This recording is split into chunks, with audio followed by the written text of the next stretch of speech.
Praise the lord. మన ప్రభువును, ప్రియ రక్షకుడైన యేసుక్రీస్తు నామంలో మీ అందరికీ నా శుభాభివందనాలు తెలియజేసుకుంటున్నాను. మరి ఈ దినాన మీ ముందుకు రావడానికి గల ముఖ్య ఉద్దేశ్యం ఏంటంటే, గతించిన నెలలో మరి దేవుడు 1000 వచనాలు కంఠస్థం చేయడానికి దేవుడు కృప చూపించారు. మరి ఈ నెలలో దేవుడు మహా ఉచితమైనటువంటి అద్భుతమైన కృప చేత నన్ను జ్ఞాపకం చేసుకొని, ప్రకటన గ్రంథం అంతటిని కూడా కంఠస్థం చేయడానికి దేవుడు కృప చూపించారు. అందుని బట్టి నేను దేవుని ఎంతగానో స్తుతిస్తున్నాను. నిజంగా మరి బైబిల్ ఫౌండేషన్ కార్యక్రమాన్ని నేను చూసినప్పుడు గాలి గంగరాజయ్య గారి ద్వారా చాలా ఇన్స్పైర్ అయ్యాను. ఆ వయసులోనే ఆయన ఆ గ్రంథాన్ని కంఠస్థం చేశారని నాతో చెప్పినప్పుడు, నేను కూడా ఎందుకు చదవలేనని మరొకసారి ఆ గ్రంథాన్ని నేను కూడా చూజ్ చేసుకొని, ఆ గ్రంథాన్ని కంఠస్థం చేయడానికి దేవుడు సహాయం చేశారు.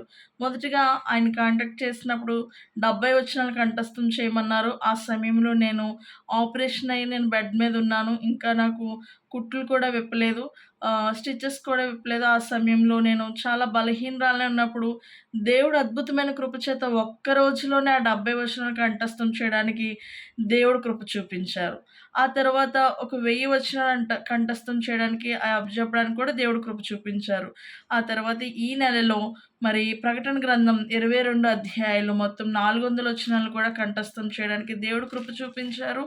నిజంగా మరి ఎందుకు ఆ ప్రకటన గ్రంథాన్ని అయ్యగారు చదవమన్నారని నేను ఆలోచన చేసినప్పుడు, ఆ ప్రకటన గ్రంథాన్ని చదువుతున్నప్పుడు దేవుడు నిజంగా ఆయన యొక్క ప్రత్యక్షత, ఆయన ఎలా ఉంటాడు, మొదటి అధ్యాయంలో ఆయన సింహాసనం మీద ఆసీనుడైనవాడు ఎలా ఉంటాడు, ఆయన కన్నులు ఎలా ఉంటాయి, ఆయన చేతిలో ఏముంటుంది, ఏమంటే ప్రతిదీ కూడా యోహానికి దర్శనం ద్వారా తన దూత ద్వారా వర్తమానం పంపి ఈ సంగతులన్నీ కూడా త్వరలో సంభవిస్తున్నాయని, ఈ ప్రవచన వాక్యాలు చదువువాడును వాటిని విని ఇందులో రాయబడిన వాక్యాలన్నింటినీ గైకొనివాడు ధన్యుడని యోహానికి ఏమండి చూపిస్తున్నటువంటి దర్శనం ద్వారా నేను ఎంతగానో ప్రభువుని స్తుతించాను. 2వ అధ్యాయం 3వ అధ్యాయం ద్వారా దేవుడు సంఘాలకు 7 సంఘాలకు ఏ విధంగా హెచ్చరిస్తూ ప్రేమతో రాస్తున్నాడు. Ephesus, Smyrna, Pergamum, Thyatira, Sardis, Philadelphia, Laodicea అని 7 సంఘాలకి దేవుడు ఏ విధంగా హెచ్చరిస్తూ, ఇదిగో నువ్వు ఏ స్థితిలోంచి పడిపోయావో జ్ఞాపకం చేసుకొని మారు మనసు పొందు, జయించు అని నేను ఇలా చేస్తాను అలా అని చెప్పి దేవుడు అద్భుతమైన మాటలు ఆ 7 సంఘాలకి చెప్పినటువంటి మాటల ద్వారా నేను దేవుని స్తుతించడం జరిగింది. అంతేకాదు 4వ అధ్యాయంలో ఆ సింహాసనమందు ఆసీనుడైన వాడు దృష్టికి సూర్యకాంత పద్మరాగాలను పోలినవాడని, ఆ సింహాసనం చుట్టూ 24 సింహాసనాలు ఉంటాయని, అంతేకాదు ఒక 4 జీవులు ముందును వెనకను కన్నులతో నిండినటువంటి రెక్కలు కలిగినటువంటి 4 జీవులు ఉంటాయని, మొదటి జీవి సింహం వంటిదని, రెండో జీవి దూడ వంటిదని, మూడో జీవి మనుష్యుని ముఖం వంటి ముఖము గలదని, 4వ జీవి ఎగురుచున్న పక్షిరాజు వంటిదని, ఆ జీవులు దేవుని ఎలా స్తుతిస్తాయో, అంతేకాదు ఆ 24 పెద్దలు కూడా ఆయన పాదాల ఎదుట సాగిలపడి ఎలా స్తుతిస్తారనేది 4వ అధ్యాయం ద్వారా నేర్చుకోవడానికి దేవుడు కృప చూపించారు. అంత మాత్రమే కాదు, 5వ అధ్యాయంలో ఆయన కుడి చేతిలో ఒక గ్రంథం ఉందని, అది 7 ముద్రలు గట్టిగా వేసినటువంటి గ్రంథం అని, ఆ గ్రంథాన్ని ఇప్పటికైనా చూచుటకైనా కూడా ఎవరికి యోగ్యత సరిపోలేదని, శక్తి లేదని తెలుసుకున్నప్పుడు ఆ యోహాను ఏడుస్తున్నప్పుడు ఆ పెద్దల్లో ఆయన ఏడవకు, ఇదిగో దావీదు చిగురైనటువంటి యోధాగోత్ర సింహము దాని ముద్రలు తీసి ఆ గ్రంథం ఇప్పుడు జయం పొందాడని చెప్పినప్పుడు ఏమండి వారు కూడా దేవుని స్తుతించడము జరుగుతుంది ఆ అధ్యాయంలో. ఆ విధంగా దేవుని యొక్క జీవ గ్రంథం ఉందని ఆ విషయం కోసం తెలుసుకోవడానికి దేవుడు కృప చూపించారు. మరి అంత మాత్రమే కాదు, 6వ అధ్యాయంలో ఆ గొర్రెపిల్ల ఆ 7 ముద్రలు 6 ముద్రలు ఇప్పినప్పుడు ఏ ఏ సంఘటనలు జరుగుతాయో, తెల్లని గుర్రము, ఎర్రని గుర్రము, నల్లని గుర్రము, పాండువర్ణము గల గుర్రము, వధింపబడిన వారి ఆత్మలు ఏ విధంగా దేవుణ్ణి మరి అడుగుతారో, ఈ నిజంగా ఈ అధ్యాయంలో 6వ ముద్ర నిప్పినప్పుడు ఏమండి ఏం జరుగుతుందో, సూర్యుడు చంద్ర నక్షత్రాలు చీకటి కమ్మినట్లుగా 3వ భాగం అంతా కూడా చీకటి అయిపోయినట్టుగా ఈ అధ్యాయాలన్నీ చదువుతున్నప్పుడు నిజంగా చాలా భయం కలిగింది. అంత మాత్రమే కాదు, దేవునిలో బహుగా ఎదగడానికి ఇంకా ఆత్మీయంగా బలపడడానికి దేవుడు ఎంతగానో కృప చూపించారు. ఏమండి 7వ అధ్యాయంలో భూమి యొక్క నలుదిక్కుల్లో 4 దూతలు కూడా నిలిచి ఉండి, భూమి మీదకైనా సముద్రం మీదకైనా ఏ చెట్టు మీద కూడా గాలి వీచకుండా 4 వాయువులను పట్టుకున్నప్పుడు సూర్యోదయదశ నుంచి సజీవుడకు దేవుని ముద్రగల వేరొక దూత వచ్చి ముద్రింపబడిన వారిని మా దాసులు ముద్రించే వరకు కూడా హాని చేయవద్దని అడగడము, ఆ తర్వాత ఇశ్రాయేల్లో 1,44,000 మంది ముద్రింపబడిన వారిని వారి లెక్క చెప్పడము. అంతేకాదు యూదా గోత్రము, రూబేను గోత్రము, గాదు, ఆషేరు, నప్తాలి, మనష్షే, సిమ్యోను, లేవి, ఇష్మాకారు, జెబులోను, యోసేపు, బెన్యామీను గోత్రంలో ముద్రింపబడిన వారి సంఖ్య చెప్పడము. వారు కూడా దేవుని స్తుతించడము. ఇదంతా కూడా 7వ అధ్యాయంలో మనం చూస్తాము. అంతేకాదు ఎవడు లెక్కింపజాలని ఒక గొప్ప జనసమూహము తెల్లని వస్త్రాలు ధరించుకుని ఖర్జూరపు మట్టలు చేత పట్టుకుని వారు కూడా దేవుని స్తుతించడం. వధింపబడిన గొర్రెపిల్ల శక్తి, ఐశ్వర్యము, బలము, ఘనత, జ్ఞానము, బలము ఇవన్నీ కూడా దేవుడే పొందనర్హుడని చెప్పడము మనము చూస్తాము 7వ అధ్యాయంలో. అంతేకాదు 8వ అధ్యాయంలో ఆయన 7వ ముద్ర నిప్పినప్పుడు పరలోకంలో ఇంచుమించు అరగంట సేపు నిశ్శబ్దంగా ఉంటుంది. ఆ తర్వాత 7 దూతలు ఆయన ఎదుట నిలిచినప్పుడు వారికి దేవుడు 7 బూరలు ఇచ్చినప్పుడు ఆ 7 బూరల్లో 4 బూరలు ఊదినప్పుడు ఎటువంటి సంఘటనలు జరుగుతావో ఆ అధ్యాయంలో నేర్చుకోవడం జరిగింది. 9వ అధ్యాయంలో 5వ దూత బూర ఊదినప్పుడు ఆకాశం నుండి భూమి మీదకు రాలిన ఒక నక్షత్రం అతని చేతికి అగాధం యొక్క తాళపు చెవి ఇవ్వడము. అతడు అగాధం తెరిచినప్పుడు పొగ వంటి పెద్ద కొలిమిలో నుండి లేచి పొగ వంటి పొగ వాయుమండలాన్ని సూర్యుని చీకటి కమ్మినట్లుగా, అప్పుడు ఆ పొగలోంచి మిడతలు వచ్చినట్లుగా, ఆ మిడతలు ఎంత భయంకరమైనవో.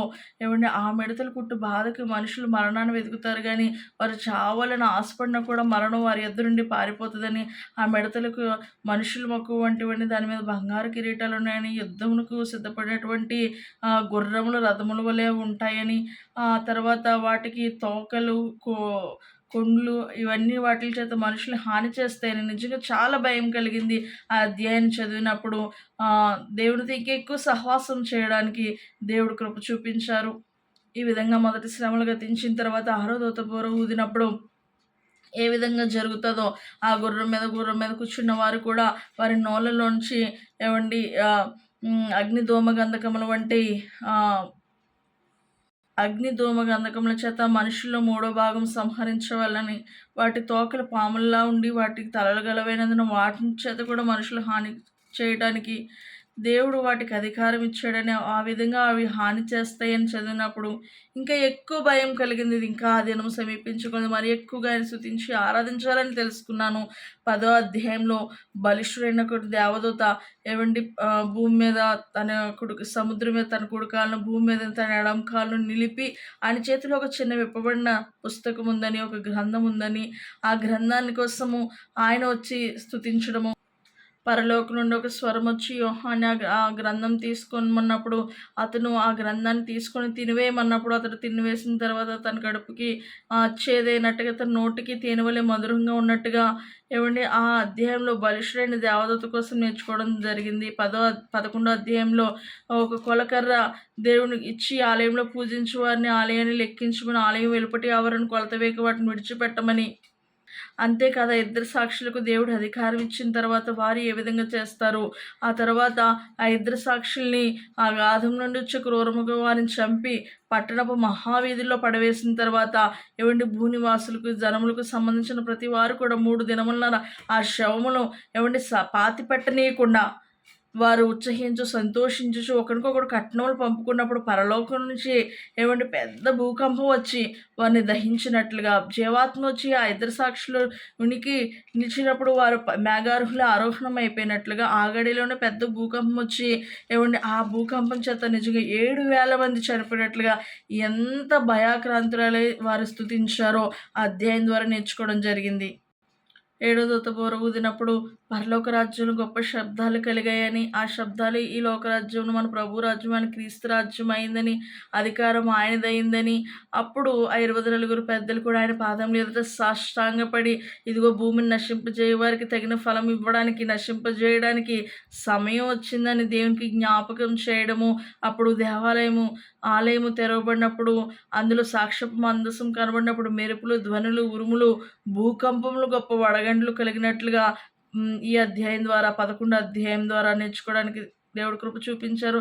అంత మాత్రమే కదా 12వ అధ్యాయంలో ఒక గొప్ప సూచన పరలోకం ముందు ఆ స్త్రీ ఒక గర్భిణీయ ప్రసవేదన పడుచు సూర్యుని ధరించుకొని తన పాదముల కింద చంద్రుడు ఉన్నట్లుగా, ఆమె తల మీద 12 నక్షత్రములు గల కిరీటం ఉన్నట్టుగా, ఆమెను ఒక ఘట సర్పము వెంటాడుతున్నట్టుగా, ఆ ఘట సర్పము ఆ శిశువును మింగేయాలని, ఆ శిశువును కనగానే ఆ శిశువుని మింగేయాలని చూస్తున్నప్పుడు ఆ శిశువు పరలోకానికి ఆరోహణమైనట్లుగా, ఆ స్త్రీ అరణ్యమునకు పారిపోయినట్లుగా, నిజం ఆ సంఘటన కళ్ళ ముందే కనిపించినట్లుగా దేవుడు అధ్యాయం చదువుతున్నప్పుడు దేవుడు నాకు కృప చూపించారు.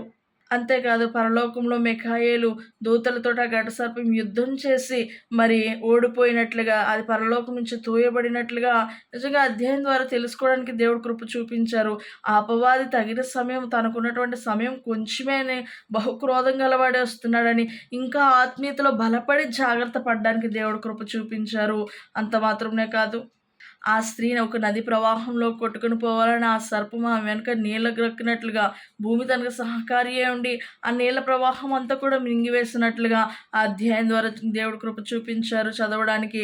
ఆ తర్వాత అది ఒక క్రోధం గలవాడు ఉన్నాడని, దేవుని ఆజ్ఞలు గైకున్న వారికి, యేసుని గురించి సాక్ష్యం ఇచ్చున్న వారిని కూడా ఆయన ఎలాగైనా వారితో యుద్ధం చేయాలని సముద్రం దగ్గర నిల్చున్నప్పుడు 13 అధ్యాయం ద్వారా ఒక క్రూర మృగం అందులోంచి వచ్చి 7 తలలు 10 కొమ్ములు గల క్రూర మృగము అందులోంచి వచ్చినప్పుడు, ఆ కింద వచ్చినాళ్ళు ఇంకొక మృగం కూడా వచ్చి ఆ మృగానికి దాని ప్రతిమకు నమస్కరించాలని, ఒకవేళ నమస్కరించలేని వారిని హతం చేయాలని, ఆ తర్వాత ఆ మృగం యొక్క పేరైన దాని పేరు సంఖ్యన నొసటి ఎందు కానీ చేతి ఎందు కానీ వేయించుకోవాలని, అవి వేయించుకోకపోతే వారు కూడా క్రయ విక్రయాలు చేయడానికి అధికారం లేదని, అలా చేయడానికి ఆ మృగం బలవంతం చేసినట్లుగా ఆ మృగం కోసం తెలుసుకోవడానికి దేవుడు కృప చూపించారు. 14 అధ్యాయంలో ఒక గొర్రె పిల్ల సియోను పర్వతం మీద నిలబడి ఉండడము, అంతేకాదు 144,000 మంది భూలోకం నుండి కొనబడిన వారు, ఒక కొత్త కీర్తన పాడిన వారు, ఆయన నామం, ఆయన తండ్రి నామం వారు నొస్సలేందు లిఖింపబడిన వారు తప్ప మరి ఎవరు కూడా అటువంటి కీర్తన నేర్చుకొని జాలరని, అటువంటి వారు స్త్రీ సాంగత్యను అపవిత్రం కానివారని, స్త్రీ సాంగత్యం ఎరిగిన వారు కారని, వారి నోట ఏ అబద్ధం ఉండదని, వారు అనింద్యులని, వారి కోసం కూడా తెలుసుకోవడానికి, తెలియని సంఘటనలన్నీ కూడా తెలుసుకోవడానికి ఈ అధ్యాయం ద్వారా దేవుడు కృప చూపించారు. ఆ తర్వాత కింద వచనాల్లో ఒక దూత పరలోకం నుంచి ఆకాశం మధ్యన ఎగురుచు ఏమంటే భూనివాసుల్ని ఆయన నమస్కారం చేయండి, ఆయన తీర్పు తీర్చి గడియ వచ్చిందని హెచ్చరించడము, ఆ వేరొక దూత అతని వెంబడొచ్చి ఎవరైతే ఈ మహోద్రేకంతో కూడిన సమస్త జనులకు తాగించింది మహాబోబులు కూలిపోయిందని చెప్పడము, మూడో దూత అతని వెంబడొచ్చి ఏమండి ఎవరైతే ఆ క్రూర మృగం కానీ ముద్ర వేయించుకున్న వారికి కానీ, నొసటి ఎందు కానీ చేతుల మీద కానీ ముద్ర వేయించుకున్న వారికి, అలాగే నమస్కారం చేసిన వారిని కూడా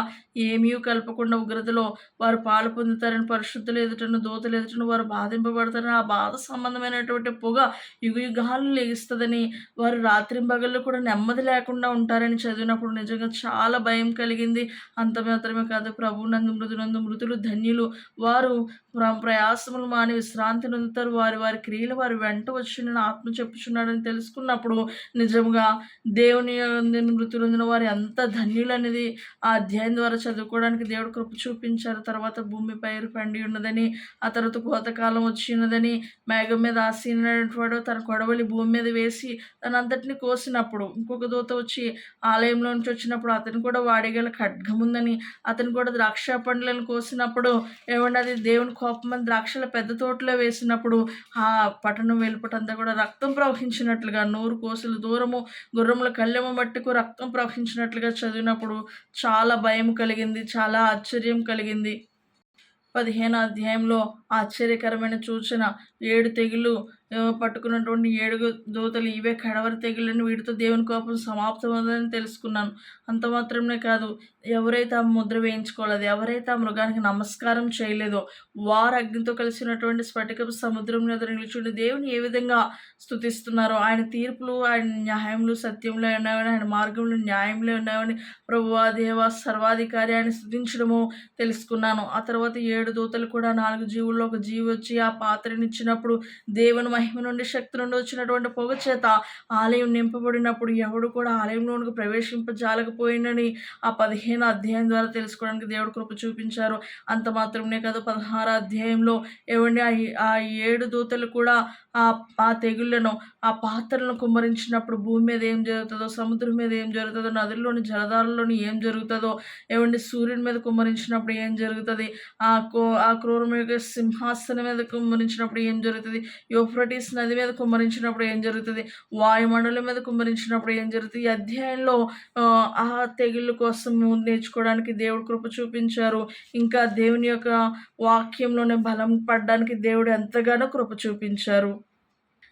17 అధ్యాయంలో విస్తార జల ప్రవాహం మీద కూర్చున్నటువంటి మహావేశ్యకు జరుగు తీర్పు ఆత్మవశుడైనటువంటి యోహాన్ అరణ్యంకు తోసుకుని పోయినప్పుడు దానికి కలిగే తీర్పును తర్వాత వారు ఆ 10 కొమ్ములు గల మృగము దాన్ని దిగంబరిగాను దిక్కుమాలిన దాన్ని కానీ చేసి దాన్ని మాంసాన్ని కూడా భక్షించి అగ్నితో కాల్చివేసేసినట్లుగా ఆ 17 అధ్యాయం ద్వారా.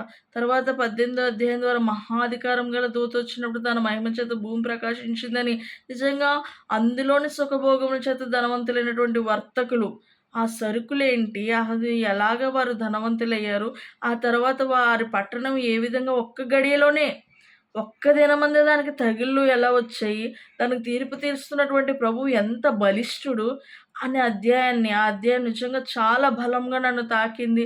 నిజంగా ఎంత ఐశ్వర్యం సంపాదించినా అది ఒక్క గడియలోనే దేవుని కోపం వస్తే దేవుడు దహించి వేస్తాడు. నీకు ఎన్నడూ కూడా ఒక పెళ్ళని గ్రోవి ఊదివారి స్వరం కానీ, బూరలు ఊదివారి స్వరం కానీ, వైనికుల యొక్క గాయకుల యొక్క స్వరం కానీ, పెండ్లి కుమార్తె యొక్క స్వరం కానీ, పెండ్లి కుమారుని యొక్క స్వరం కానీ నీకు వినబడదని, దీపం ప్రకాశించదని, ఆయన కోపం వస్తే అంత భయంకరంగా ఉంటుందనే అధ్యాయం ద్వారా ఎన్నో విషయాలు తెలుసుకోవడానికి దేవుడు కృప చూపించారు. 19వ అధ్యాయం ద్వారా బహుజనుల శబ్దం వంటి శబ్దము ఏవండి ప్రభువుని ఎలా స్తుతించాలి. నిజంగా దేవునికి భయపడేవారు, దేవుని దాసులు కొద్దివారేమి గొప్పవారండి. ఆయన స్తుతించండి. గొర్రెపిల్ల వివాహ సమయం వచ్చిందని, ఆయన భార్య తను సిద్ధపరచుకున్నదని, ఆమెకు నిర్మలమైన ప్రకాశమైన వస్త్రాలు ఇవ్వబడ్డాయని, పరిశుద్ధుల నీతి క్రియలని, ఇవన్నీ తెలుసుకోవడానికి దేవుడు కృప చూపించారు. ఆ తర్వాత పరలోకం తెరవబడడం, తెల్లని గుర్రం మీద ఒక ఆసీనుడై ఉండడం, అతనికి నమ్మదగిన వాడు సత్యవంతుడైన నామం కలిగి ఉండడము, అంతేకాదు దేవుని వాక్యమైన నామం కలిగి ఉండడము, ఆయన నేత్రములు అగ్నిజ్వాలమైన నోటి నుండి వచ్చి ఖడ్గం చేత వారిని హతము చేసినట్లుగా ఆ మృగమును దాన్ని సూచక్రియలు చేసి దానికి నమస్కరించిన వారిని మోసం చేసిన అబద్ధ ప్రవర్తనలు కూడా అగ్ని గంధకములతో మండు గుండంలోనే పడవేయడము నిజంగా 19వ అధ్యాయం ద్వారా తెలుసుకోవడానికి దేవుడు కృప చూపించారు. 20 అధ్యాయం ద్వారా పెద్ద సంఖ్యలో చేత పెట్టుకున్నటువంటి అగాధం యొక్క తాళపు చెవి అతడు సాతానుకు 1000 సంవత్సరాలు బంధించుండడము, ఆ తర్వాత అతను విడిచిపెట్టిన తర్వాత మరి ఏం జరుగుతుందో, ఈ 1000 సంవత్సరాలు కూడా ఏమండి ప్రభునందు మృతులైనటువంటి ఎవరైతే యేసు ప్రభు వాక్యం నిమిత్తము శిరచ్ఛేదనం చేయబడ్డారో వారు యేసుతో కూడా 1000 సంవత్సరాలు ఏలుతున్నట్లుగా, ఆ మొదటి పునరుద్ధరణలో పాల్గొన్నవారు ధన్యులు అన్నట్టుగా, వారు పరిశుద్ధులు అన్నట్టుగా తెలుసుకున్నాను. ఆ 1000 సంవత్సరాలు గడిచిన తర్వాత ఈ మృగము ఈ అపవాది ఈ ఘట సర్పము బయటకు వచ్చి భూమి అంతటా వ్యాపించి ఏమండి పరిశుద్ధ శిబిరాన్ని, ప్రియమైన పట్టణాన్ని ముట్టడి వేయగా, అప్పుడు అగ్ని పరలోకం నుండి దిగి వచ్చి వారిని దహించి వేసినట్టుగా, వారిని ఆ యుగములు బాధించబడే గుండంలో వేసినప్పుడు అక్కడ కూడా ఒక క్రూర మృగం ఉన్నాడని, అబద్ధ ప్రవర్తున్నాడని తెలుసుకున్నప్పుడు మరి ఎంతగానో భయం కలిగింది. అంతేకాదు ఆ గ్రంథాలు విప్పబడినప్పుడు కొద్దివారేమి గొప్పవారేమి మృతులందరికీ కూడా వారి క్రియలు చెప్పిన తీర్పు తీర్చినప్పుడు ఆ గ్రంథంలో ఎవరి పేరైతే రాయబడినట్లు కనబడదో వారు కూడా అగ్నిగుండంలో ప్రవేశిస్తారని తెలుసుకున్నప్పుడు నిజంగా చాలా భయం కలిగింది. దేవుణ్ణి నీ గ్రంథంలో నా పేరు కూడా రాయని బ్రతిమలాడుకోవడానికి దేవుడు ఎంతగానో కృప చూపించారు.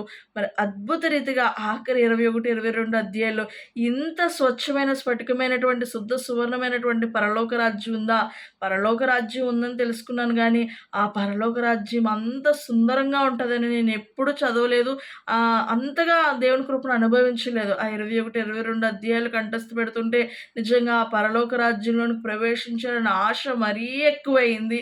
దేవుని స్తుతించడానికి ప్రకటన గ్రంథం నాకు ఎంతో తోడ్పాటునిచ్చింది. అంతేకాదు నాతో పాటు అనేక మందికి ఈ అనుభవాలన్నింటినీ కూడా పంచడానికి ఈ నెల రోజులు కూడా అనేక మందికి మరి ఉదయం సాయంత్రం కూడా ఆన్లైన్ ప్రేయర్స్లో మరి దేవుడు ఈ యొక్క అనుభవాలను వివరించడానికి దేవుడు ఎంతగానో కృప చూపించారు. ఆత్మీయతలో అధిక మహిమలోంచి ఇంకా అధిక మహిమలో నుంచి అధిక మహిమలోనికి ప్రవేశపెట్టడానికి దేవుడు కృప చూపించారు. తన వాక్యాత్మతో ప్రార్థనాత్మతో దేవుడిని నింపడానికి కృప చూపించారు. ఇంకా ఎవరైనా ఈ ప్రకటన గ్రంథాన్ని కంఠస్థం చేయాలని అనుకున్న వారు కంఠస్థం చేయండి. అంత మాత్రమే కాదు, కనీసము ఈ అధ్యాయాలు చదవడానికైనా ప్రయత్నించండి. కంఠస్థం చేయలేని వారు కనీసం ఈ అధ్యాయాల్ని ధ్యానించడానికైనా చదవడానికైనా మరి ప్రయత్నించండి. ఎందుకోసమంటే ఈ ప్రవచన వాక్యాలు చదువువాడు కూడా ధన్యుడు అన్నాడు దేవుడు. ప్రవచన వాక్యాలు చదువుతున్నప్పుడే దేవుని యొక్క అభిషేకం, దేవుని యొక్క ప్రత్యక్షత మనందరినీ తాగుతుంది. అట్టి కృప పరిశుద్ధాత్మ దేవుడు మనకు అనుగ్రహించలాగును. ఆమేన్.